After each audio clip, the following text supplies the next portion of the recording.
Hoy continuamos con la escritura de la semana pasada y hablamos de lo que es el templo de Dios. El contexto en que Pablo está escribiendo a los Corintios eran los problemas que había en la comunidad. Había diferencias entre los líderes de la iglesia sobre a quién seguían.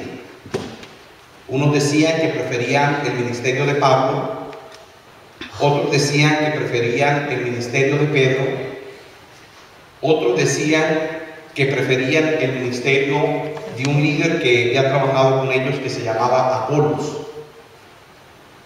Pedro había bautizado a muchos de ellos. La costumbre en el judaísmo era que en la medida que un líder bautizaba gente, la gente lo seguía. Por eso usted encuentra en el Evangelio a Juan el Bautista, que andaba bautizando a mucha gente. Era un rito de iniciación. La realidad es que nosotros sabemos que Juan no era el único que andaba predicando itinerariamente. Era una costumbre en la época que los predicadores o los profetas, después de sus instrucciones, llamaban a la gente a seguirlos. Y el rito de iniciación para seguir a alguien era el bautismo. Pablo dice en su escrito que él casi no había bautizado a mucha gente ahí en Corinto, sino que él se había dedicado más que todo a predicar la palabra, a evangelizar, a enseñarlos, y muchos de ellos habían llegado a la iglesia producto de ese trabajo de Pablo de predicación. Pero como Pablo no había bautizado a tantos, había en la iglesia de Corinto un grupo que decía: si Pablo no me bautizó, entonces Pablo no es mi líder.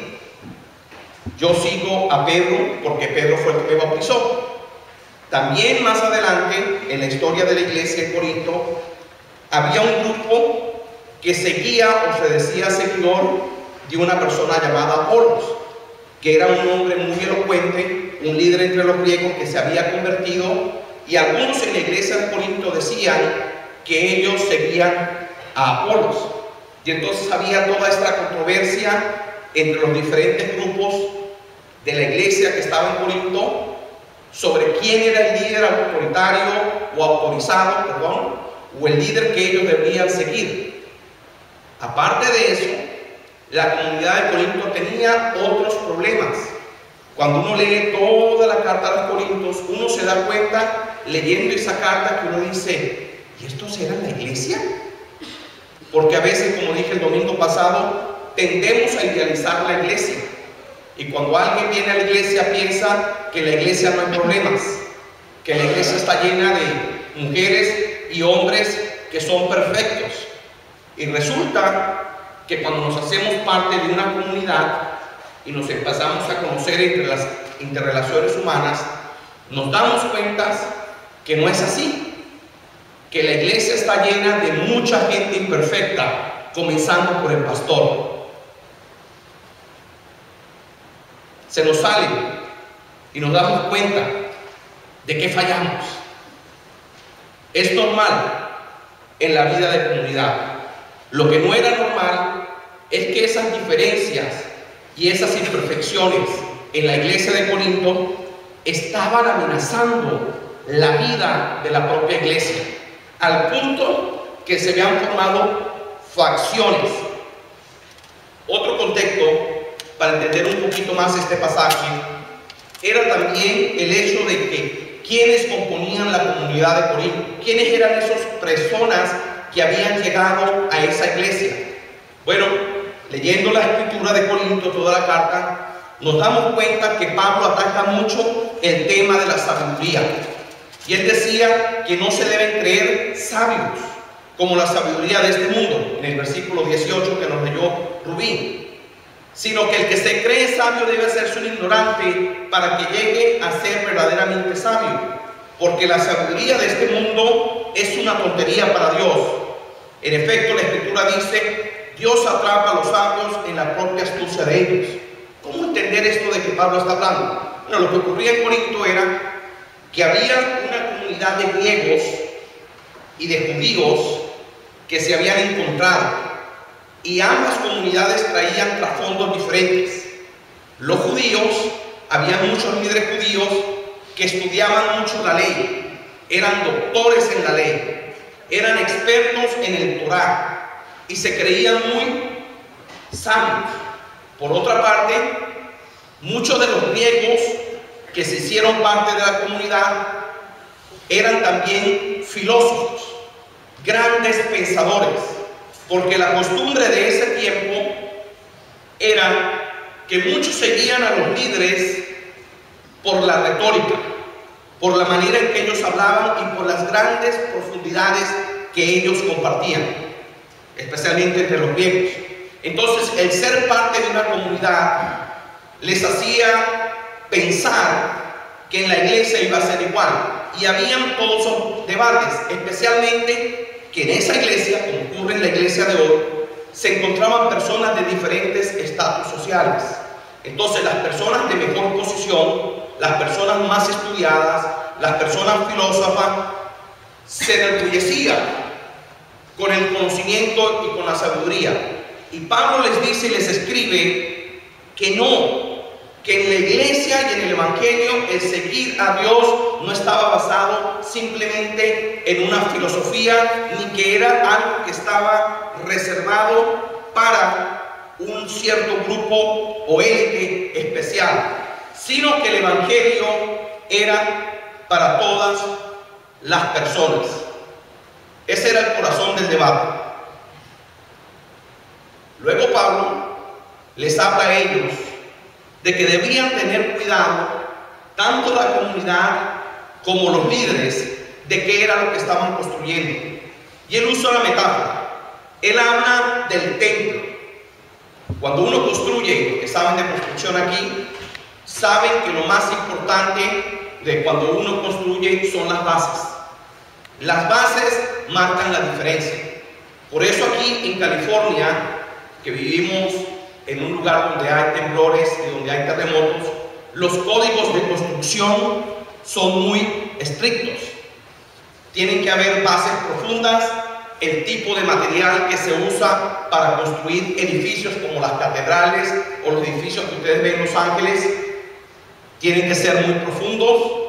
No hay rascacielos como tenemos en Nueva York. Creo que el edificio más alto de Los Ángeles no pasa de 80, 90 pisos, porque el fundamento y la base es lo más importante cuando alguien construye. Por eso usted encuentra que, por ejemplo, en un país hermano como Haití, cuando pasa un terremoto, la cantidad de muertos que hubo y la cantidad de destrucción que hubo fue mayormente porque las edificaciones no estaban hechas apropiadamente para sismos. No es igual cuando tiembla en California que cuando tiembla en Haití. Cuando tiembla en Haití, después de 3.5, hay una tragedia. Cuando tiembla en California, tiene que ser el Big One, que dicen que estamos esperando arriba de 7.5 para que realmente piensen que va a haber una tragedia. Estoy usando esta metáfora que Pablo usaba para hablarles que la manera de nosotros construir el templo de Dios, la iglesia de Dios, es poniendo una base firme en la fe profunda y arraigada, que no debe estar basada ni en Pablo, ni en Pedro, ni en Apolos, ni en Mark, ni en Ricardo, ni en ninguno de los líderes, sino que tiene que estar basada en Cristo Jesús, el autor y consumador de la fe. Para que cuando viene el descubrimiento de que el pastor no es perfecto, de que los líderes de la iglesia no son perfectos, de que nosotros no somos perfectos, entonces nuestra fe no se debilita, nuestra fe es madura. Y por eso en el sermón de la semana pasada leía la escritura que Pablo dijo: ya no les podía hablar a ustedes como personas maduras espirituales, sino como a niños que por cualquier cosa se ofenden. Ay, durante el tiempo de la paz el pastor no me saludó, debe ser que el pastor ya no me quiere. Durante el tiempo de la paz, la hermana Ruiz pasó y me volteó el hombro y no me miró. ¿Ah? Niños que no maduran.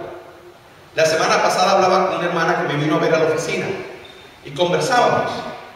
Y me dijo: pastor, yo le hablé a usted el domingo y le dije algo y yo lo vi como que usted estaba en las nubes. Y ni siquiera me respondió. Y le dije: ¿verdad? Sí, pastor. Ni me di cuenta. ¿Y cuándo fue eso? Bueno, fue antes. Y le dije: bueno, lo que pasa es que a veces los domingos, antes del sermón, yo vengo tan concentrado en lo que tengo que decir, en lo que estoy todavía terminando de procesar, que ni... Y por eso ahora se ha notado, ya no entro por la puerta al frente, sino me vengo por aquí atrás y salgo aquí, para tratar de, ¿verdad? A veces en las mañanas cuando venía, que estoy hablando porque todos los que estamos aquí somos de familia, yo pasaba y resulta que se saludaba a Flor y saludaba a Julia. Entonces hay 10 personas más que todavía ya están ahí para comenzar el servicio y el pastor no los saluda. Entonces se pueden sentir mal. O el pastor prefiere a Flor y a Julia. Hay que madurar más en la fe. Y me estoy poniendo como un ejemplo, pero esto ocurre a todos los niveles. Esto pasaba en Corinto, la iglesia que el mismo apóstol Pablo había fundado y que estaba muy cercana a Cristo y al tiempo en que Cristo anduvo su ministerio. Han pasado 2000 años de historia del cristianismo. Pablo les dice: no es la filosofía humana lo que es más importante, no es la ley judía, ni el ser sabio, ni el ser entendido, ni el ser educado, ni el pertenecer a una clase importante, porque eso que es sabio, Dios lo hace como una tontería. Dios atrapa a los sabios en su propia astucia, porque los pensamientos de ellos son tonterías. Nadie tiene que sentirse orgulloso. Que si Pablo, que si Cefas, que el mundo, que la vida, que la muerte, que el presente, que el futuro, porque ustedes son de Cristo y Cristo es de Dios. Nuestra fe, hermanos y hermanas, se tiene que basar en Cristo Jesús y no en los hombres, porque los hombres y las mujeres somos imperfectos y a veces fallamos. Y hay líderes de la iglesia que fallan.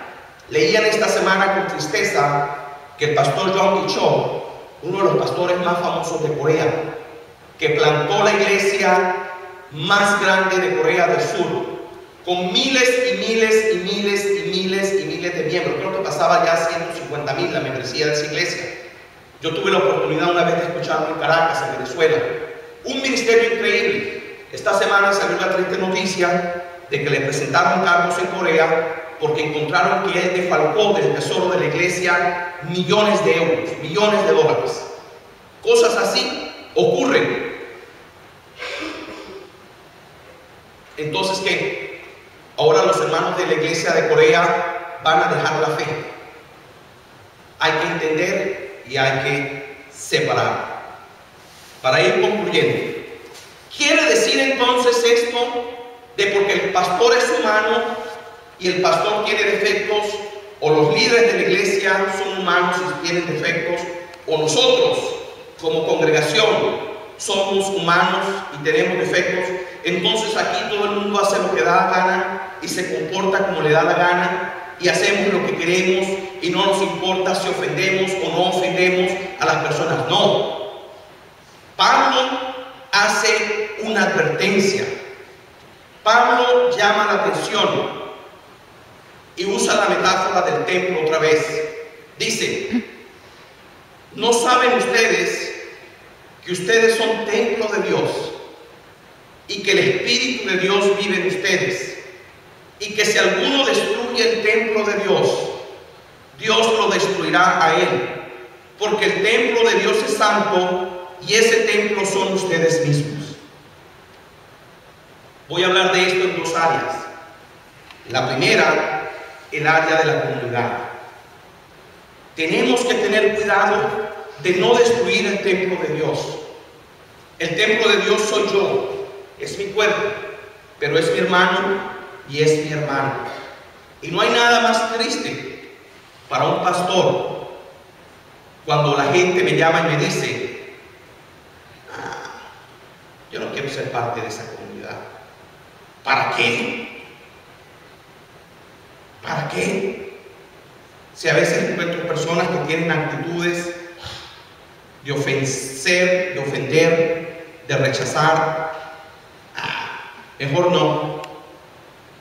Cuidado con lo que hablamos, cuidado con lo que decimos, cuidado con lo que actuamos, porque ese hermano y esa hermana son templo de Dios y el Espíritu de Dios habita en ellos. Cuidado nosotros y nosotras cuando con nuestra boca, como decía Pablo la semana pasada, intentamos destruir el templo de Dios. Porque Dios, hay personas que a veces se quejan de que nunca les va bien, de que siempre las cosas les salen mal. Y eventualmente a todos, en algún momento de nuestra vida, yo espero que no me malinterpreten lo que quiero decirles, pasamos por problemas. Todos y todas vivimos situaciones difíciles relacionadas a la vida como inmigrantes, que somos la gran mayoría aquí, algunos de mucho tiempo, otros de más reciente. La supervivencia. Pero a veces hay personas que es una constante en sus vidas, y yo he tenido a veces que confrontar amigos y amigas y decirles: mira, la ley de la siembra y la cosecha. La Biblia dice que lo que el hombre y la mujer siembran, ¿eso qué? Cosechan. Segarán. Es una ley. No puedes esperar amor si tú no siembras amor. No puedes esperar bondad si tú no siembras bondad. No puedes esperar la sonrisa de una persona si todo el tiempo te ven con la cara larga y amargada. No puedes esperar que esos niños cuando crezcan te quieran y te amen y te aprecien si creciendo los maltrataste, los humillaste y los denigraste. Lo que sembramos, cosechamos. Hay personas que se esfuerzan por hacer negocios y por trabajar y todo les sale mal. Resulta que no fueron buenos hijos, que no han sido buenos padres, buenas madres, buenos hermanos, buenos hermanos, buenos amigos. Lo que sembramos nosotros, cosechamos. Por eso Pablo enfatiza, y más adelante quizás hablamos de eso, de los frutos del Espíritu y de la carne, de qué es lo que tenemos que sembrar para saber lo que tenemos que cosechar. Yo les animo, hermanos y hermanas, a que nosotros como comunidad sembremos amor, sembremos cariño, sembremos comprensión, un abrazo de hermano y hermana, bienvenido, bienvenida, no importa cómo vengas, de dónde vengas, si vienes arrastrando los pies. Yo a veces les digo a los líderes de la iglesia, uno tiene que entender que nuestra gente viene a la iglesia buscando un mensaje de amor y de esperanza. Mucha de nuestra gente viene de vivir una semana de explotación, de que en la fábrica, de que en la casa donde trabaja, el boss, la jefa, el supervisor le diga esto, esto, esto, y esto, y esto, y esto, y esto. Y de repente venimos a la iglesia el domingo a buscar compañerismo, compañía. Debemos sembrar eso, porque eso es construir el templo de Dios. El templo de Dios no es esta catedral, esta capillita, por más que a mí me gusta. El templo de Dios somos usted y yo, hermano y hermana, y es lo que estamos tratando de construir. Para concluir, la otra área del templo de Dios, que es este cuerpo, será porque yo ya pasé los 40 y pico, que ahora estoy empezando a preocuparme por este asunto del cuerpo, de lo que como, cómo cuidamos nuestro cuerpo. Y todo va en la alimentación, en el ejercicio, en lo que consumimos, en el estrés. Dios nos llama y nos exhorta a que debemos cuidar nuestro cuerpo porque es el templo de Dios. Yo, por ejemplo, tengo un reto grande de que me encanta comer carne roja, parezco argentino. Me encanta la carne asada. pero yo sé que tengo que bajar lo que consumo de carne asada, porque me hace daño. Antes iba al Pollo Loco, no le estoy haciendo propaganda, pero ya la hice, y me encanta, pero entonces agarraba la soda, la Big One o la Medium, y no solamente eso, que me tomaba la soda durante que estaba ahí comiendo, sino que al salir hacía el refil y me llenaba otra grande y me la llevaba. Y después me di cuenta que estaba intoxicando mi cuerpo, y he decidido dejar la soda, ya no tomar más agua, porque es mi cuerpo, y porque si quiero llegar a la edad de alguno de ustedes, como Flor o como Julia y otros, dígame el hermano Ochoa, yo siempre le digo al hermano Ochoa, yo quisiera llegar a la edad que usted tiene y estar como usted está, pero el camino que uno va no va a ser así. Por eso nuestros abuelitos y nuestras abuelitas duraban más. Nosotros venimos de un país donde toda la comida es procesada, donde a los pollos los engordan a punta de hormonas y en 2 semanas ya están listos para matarlos. A los huevos que dan esos pollos con antibióticos y hormonas, y todo eso es lo que estamos consumiendo. Dios nos llama a cuidar nuestro cuerpo, a caminar un poquito más, a hacer un poquito más de ejercicio. Por allí estamos conversando con un contacto que nos hizo Gabriela, a ver si abrimos una clase de Zumba aquí en la iglesia, 2 o 3 días a la semana, para que los que puedan y los que quieran vengan a hacer ejercicio un poco. Dios nos llama a cuidar nuestro cuerpo, que es el templo de Dios, pero también nos llama a cuidar este mundo, esta tierra, que es el templo que Dios nos ha dado. Nosotros derrochamos mucho, tiramos demasiadas cosas a la basura, casi no reciclamos. Los que estudian dicen que si el mundo sigue el ritmo de consumo al que va a Estados Unidos y las naciones industrializadas, en 150 años se van a necesitar 3 planetas para poder sostener la vida, porque estamos acabando con el medio ambiente. Esa sequía en California no es normal. Esas nevadas ahora que hay tan grandes en la costa este no son normales. Estamos alterando el medio ambiente con nuestra manera de vivir, y Dios nos llama a cuidar nuestro templo. El templo de las relaciones humanas, el templo cuerpo físico y el templo del universo. Les invito a estar en pie, hermanos y hermanas.